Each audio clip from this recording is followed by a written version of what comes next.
అసమానతలు, వివక్షలు పారద్రోలి సమాజంలో సమానత్వాన్ని సాధించడమే లక్ష్యంగా ప్రజాపాలన సాగాలి అనేసి భారత రాజ్యాంగ నిర్మాత డాక్టర్ బిఆర్ అంబేద్కర్ గారు చెప్పిన విషయాన్ని ఒకసారి నేను ప్రజలందరికీ కూడా తెలియజేస్తున్నా.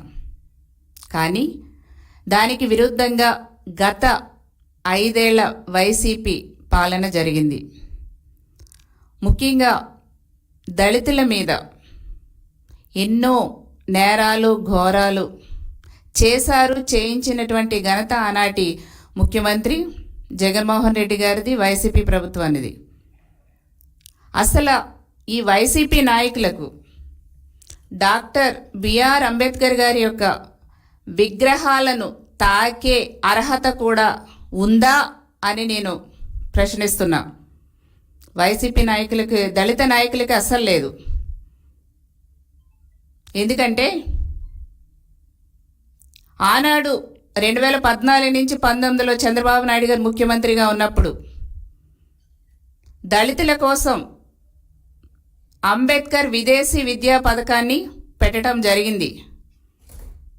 దళిత బిడ్డలు విదేశాల్లో చదువుకుని ఒక ఉన్నతమైనటువంటి విద్యను అభ్యసించి ఈ విదేశీ విద్యా విధానం ద్వారా, అంబేద్కర్ విదేశీ విద్యా విధానం ద్వారా ఫారెన్లో చదువుకునే అవకాశం కల్పించి వాళ్ళు చక్కగా వాళ్ళు అక్కడ చదువుకొని కుటుంబానికి, గ్రామానికి, ఊరికి, రాష్ట్రానికి ఎంతో పేరు తీసుకొచ్చారు. ఈ వైసీపీ ప్రభుత్వం వచ్చిన తర్వాత ఆ విదేశీ విద్యా పథకాన్ని స్టాప్ చేయటమే కాకుండా ఆనాడు చంద్రబాబు నాయుడు గారు పెట్టినటువంటి అంబేద్కర్ విదేశీ విద్యా పథకాన్ని పేరు మార్చి జగనన్న పథకం కింద పేరు మార్చేస్తే డాక్టర్ బిఆర్ అంబేద్కర్ గారిని వైసీపీ ప్రభుత్వంలో జగన్మోహన్ రెడ్డి గారు అవమానిస్తే ఆనాడు మంత్రులుగా ఉన్నటువంటి, ఎమ్మెల్యేలుగా ఉన్నటువంటి వైసీపీ వాళ్ళు కనీసం స్పందించలేదు, కనీసం ఖండించలేదు. అసలు మీకు అంబేద్కర్ గారి విగ్రహాలు తాకే అర్హత ఉందా?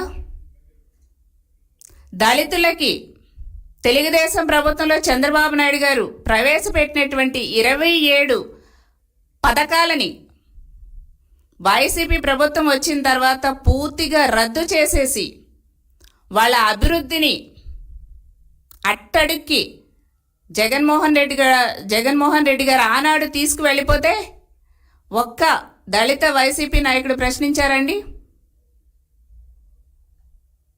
ఆనాడు చంద్రబాబు నాయుడు గారు సబ్ప్లాన్ నిధుల ద్వారా ఎస్సీ ఏరియాలో సీసీ రోడ్స్, సిమెంట్ రోడ్స్ వేశారు. ఎక్కడ చూసిన దళిత వాడల్లో సిమెంట్ రోడ్లు కనిపిస్తాయి. వైసీపీ ప్రభుత్వం వచ్చిన తరువాత ఒక్క దళిత వాడల్లో ఒక్క సిమెంట్ రోడ్డు వేశారండి జగన్మోహన్ రెడ్డి గారు? ఏ ఒక్క వైసీపీ దళిత మంత్రి కానీ, ఎమ్మెల్యే కానీ ప్రశ్నించారా?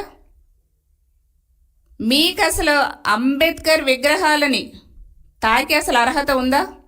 ప్రజలందరూ కూడా ఒకసారి గమనించాలని నేను కోరుతున్నా. గౌరవ ముఖ్యమంత్రి చంద్రబాబు నాయుడు గారు 2014 నుంచి 19లో ముఖ్యమంత్రిగా ఉండగా అమరావతి రాజధానిలో 30 ఎకరాల డాక్టర్ బిఆర్ అంబేద్కర్ గారి యొక్క స్మృతి వనానికి కేటాయించడం జరిగింది. అక్కడ విగ్రహాన్ని నెలకొల్పి ఒక లైబ్రరీ, ఇవన్నీ మ్యూజియం కూడా ఏర్పాటు చేయాలని ఒక మంచి 100 కోట్లతో ఒక ప్రాజెక్ట్ని స్టార్ట్ చేయడం జరిగింది. రాజకీయ ప్రయోజనాల కోసం జగన్మోహన్ రెడ్డి గారు 2019 నుంచి 24 వరకు కూడా కుట్ర రీతిలో ఒక కుట్ర పన్ని దాన్ని క్యాన్సిల్ చేశారు.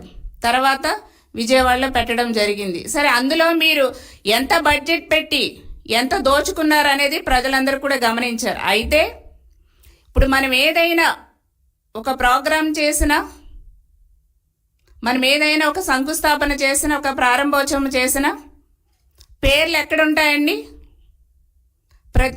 శిలాఫలకం మీద పేర్లు రాస్తారు. ప్రారంభకులు, అక్కడ అతిథులు, ముఖ్య అతిథులు, ఇట్లాగా ఒక శిలాఫలకం మీద పేర్లు రాస్తారు. అది ప్రోటోకాల్ ప్రకారంగా ఇవన్నీ కూడా రాస్తారు. సో అక్కడ ఆనాడు ముఖ్యమంత్రిగా జగన్మోహన్ రెడ్డి గారు ఉన్నారు కాబట్టి, ప్రారంభికులు సీఎం గారు కాబట్టి అవి పెట్టుకోవటం ఎక్కడా కూడా తప్పులేదు. కానీ ఎంత దురుద్దేశంతో ఇక్కడ అంబేద్కర్ గారి యొక్క స్మృతి వనాన్ని ఏర్పాటు చేశారు. కానీ మీ పేరు ఎక్కడ ఉండాలండి? శిలాఫలకం మీదే కదా ఉండాలి. కానీ జగన్మోహన్ రెడ్డి గారి యొక్క పేరు ఎక్కడ ఉందండి? అంబేద్కర్ గారి యొక్క పేరు ఎక్కడ పెట్టారు? జగన్మోహన్ రెడ్డి గారి యొక్క పేరు ఎక్కడ పెట్టారు? అంబేద్కర్ గారి యొక్క పేరు ఏ సైజులో ఉంది? జగన్మోహన్ రెడ్డి గారి యొక్క పేరు ఏ సైజులో ఉంది? ఒకసారి ప్రజలందరూ కూడా గమనించాలనేసి నేను తెలియజేస్తున్నా.